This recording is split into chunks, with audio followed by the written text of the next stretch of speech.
आपको सीधे ले चलते हैं यूपी के एटा, जहां उत्तर प्रदेश के मुख्यमंत्री योगी आदित्यनाथ का संबोधन चल रहा है।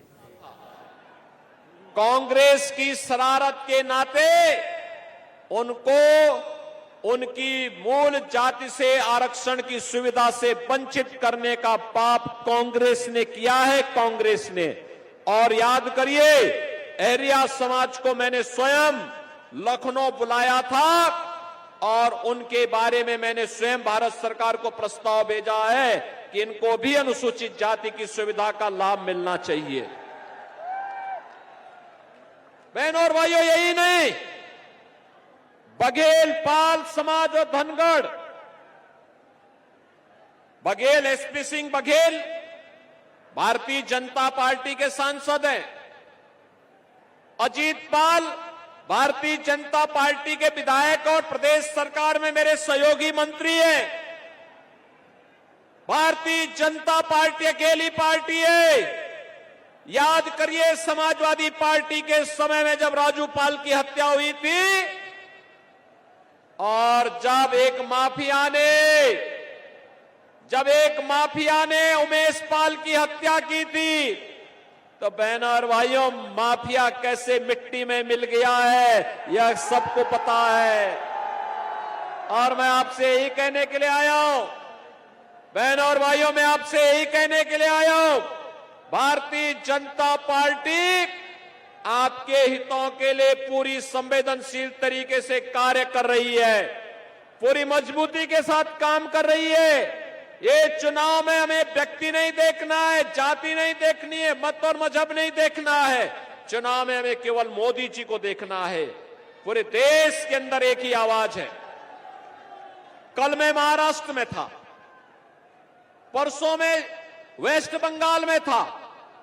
मुझे अब तक 8 राज्यों में जाने का अवसर प्राप्त हुआ और बहनों और भाइयों, 8 राज्यों में जो माहौल है वह माहौल है, हर जनता एक ही स्वर से बोल रही है कि फिर एक बार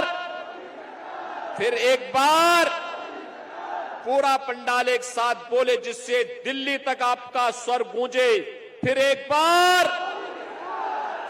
बार बहनों और भाइयों, जो मोदी सरकार का स्वर गूंज रहा है ना पूरे देश के अंदर, ये वैसे ही नहीं है।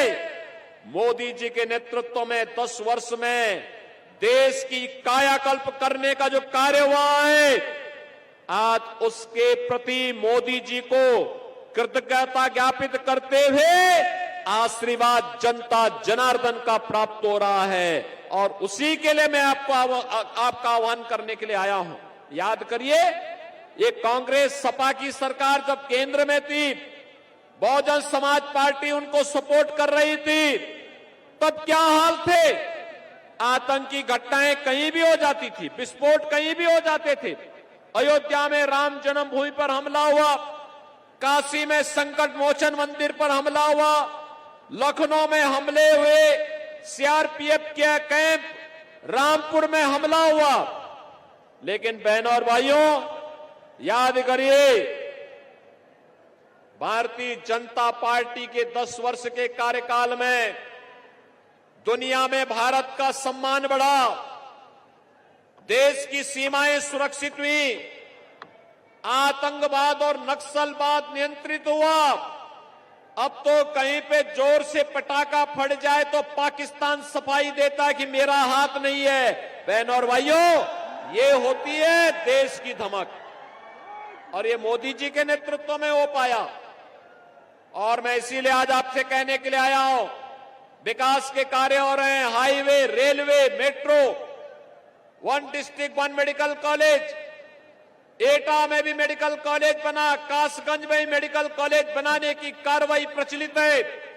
और बहनों और भाइयों, मैं आपसे ये भी कहने के लिए आया हूं कि देश के अंदर विकास के जो कार्य हुए, आत्मनिर्भर और विकसित भारत को आगे बढ़ाने के कार्यक्रम के तहत हर चेहरे पर खुशहाली लाने के लिए मोदी जी के नेतृत्व में हुआ है।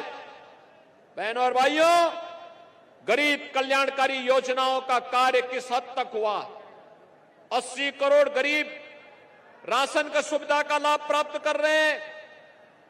60 करोड़ लोगों को आयुष्मान भारत की 5 लाख रुपए की सुविधा प्राप्त हो रही है। 50 करोड़ लोगों को जनधन अकाउंट खोल करके कांग्रेस और सपा बसपा के लूट से मुक्ति दिलाने का काम किया गया है। और यही नहीं, 12 करोड़ किसानों को किसान सम्मान निधि, 12 करोड़ घरों में शौचालय का निर्माण, 10 करोड़ गरीबों के घर में उज्ज्वला योजना का रसोई गैस का सिलेंडर पहुंचना। और हमने तो उत्तर प्रदेश में यह भी किया है कि हर उस उज्ज्वला योजना का कनेक्शन धारी को होली और दीपावली में फ्री में रसोई गैस के सिलेंडर भी उपलब्ध करवाने का काम करेंगे।